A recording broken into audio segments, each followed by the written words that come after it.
કોરોનાની રસી અને વધતા મૃત્યુ અંગે કોઈ લિંક ન હોવાનું આઈસીએમઆર અને એમ્સના રિપોર્ટમાં સામે આવ્યું છે।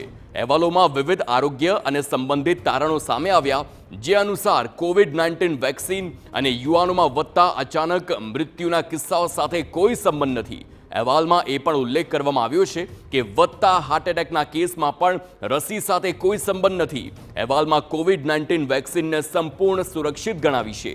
મે 2023થી ઓગસ્ટ 2023 દરમિયાન 19 રાજ્ય અને કેન્દ્ર શાસિત પ્રદેશમાં 47 હોસ્પિટલમાં અભ્યાસ બાદ આ તારણ આપવામાં આવ્યું છે।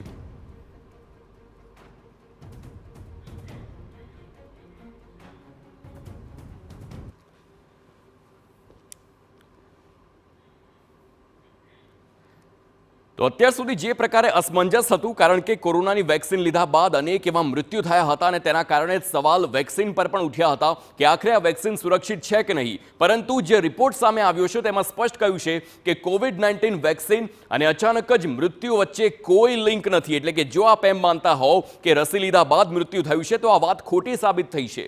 યુવાનના અચાનક મૃત્યુ સાથે વેક્સિનના કોઈ સંબંધ નથી। કોઈ પણ યુવાનનું મૃત્યુ થાય છે અને તેની થોડીક જ પહેલા જો વેક્સિન લીધી હોય એટલે કે જરૂરી નથી કે વેક્સિનના કારણે જ મૃત્યુ થયું છે।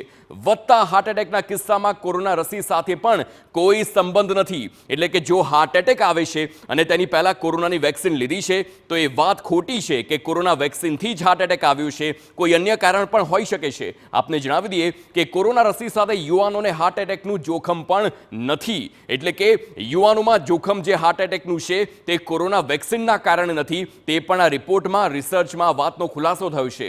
મોત અંગે જીવનશૈલી, પહેલાના રોગ સહિતના એ તમામ પરિબળો જવાબદાર ગણાવવામાં આવ્યા છે। આપની લાઇફસ્ટાઇલ કેવી છે, જો આપની કોઈ મેડિકલ હિસ્ટ્રી છે તો તે પણ મોતનું કારણ હોઈ શકે છે। વેક્સિન નથી તે વાત સ્પષ્ટ થઈ ગઈ છે।